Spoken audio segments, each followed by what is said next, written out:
Right, good afternoon folks, and today I've come to Skirling, all the way to Skirling, to have a chat with Mike Thompson about his new business venture called the Schoolhouse Garden Produce business. So Mike's hoping to get started this year with his own little market garden to grow some luscious vegetables for the local community. So welcome, Mike. Thank you very much. Do you want to just tell us what your plans are? What are you hoping to do? Yeah, my plans. So I've rented about 3/4 of an acre of ground here, and I'm going to establish a small-scale market garden aiming to produce seasonal veg boxes. I mean, the idea it's all fresh, it's local, and it's sustainable. Good stuff. So you say local and sustainable, but I understand that at this point you can't actually say it's organic, is that? I can't say it's organic. Right. You can't say it's organic unless you're registered as organic, which would take about 2 years before I could do that. Right. Is that the ultimate objective maybe?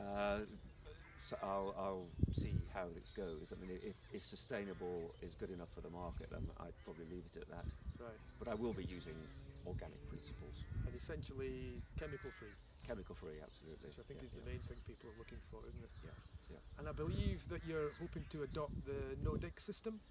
Eventually. I mean, I think to start with, I'm going to have to cultivate it because the site it hasn't been cultivated for many years. It's quite thick vegetation, so I'm going to have to plough it first, but then, as I can, to establish no-dig. Okay. And if you were to describe no-dig to people, how would you explain what it... I mean, no-dig speaks for itself, Yeah. but how do you achieve that? Well, it's a matter of adding a lot of organic matter to use as a mulch and a weed suppressant. Right. The idea that the weeds don't grow in the compost. There isn't the same reservoir of seed to germinate. All right. So you leave the soil alone. Yeah. Underneath, you don't disturb it, so that all the natural fungi and nematodes are left in place. Absolutely. So, and when you harvest the crop, when the dead crop, you just cut it off the surface, leave the roots in place. Right. And then the next crop is planted with all that organic matter in the soil. So it's a matter of building organic matter and fertility. But essentially leaving the soil alone to do its... Absolutely. I mean, we'll have to sort of remove the crop, but it's only probably the top inch or so that you actually disturb, and just to with a cultivator churn the vegetation into the soil. Okay. But below that, no dig. Okay. Well, that's quite exciting actually. It's a principle that I'm hoping to start myself in my own little garden this year. So we'll see how we both get on as that develops. So okay, you're going to... I believe this polytunnel here is not your own; it's your wife's just now. But you're getting a new polytunnel in. That's right. Yep. In about 3 weeks' time, beginning of April, there's a new polytunnel going up on the site. Okay. And what will you have in there?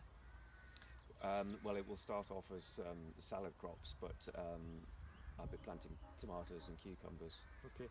Hot, all right. So require warmer temperature. All right. So primarily salad crops, and maybe to extend the season on some. Extend the season, but also as a sort of hub for actually germinating seeds.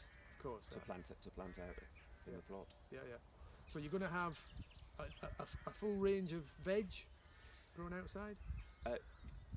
Whatever the Scottish climate will allow me to produce. Okay. I mean, there are some things that won't work, but like sweet corn will be difficult. But other than lots of salad crops, brassicas, potatoes, new potatoes, okay, all that kind of stuff.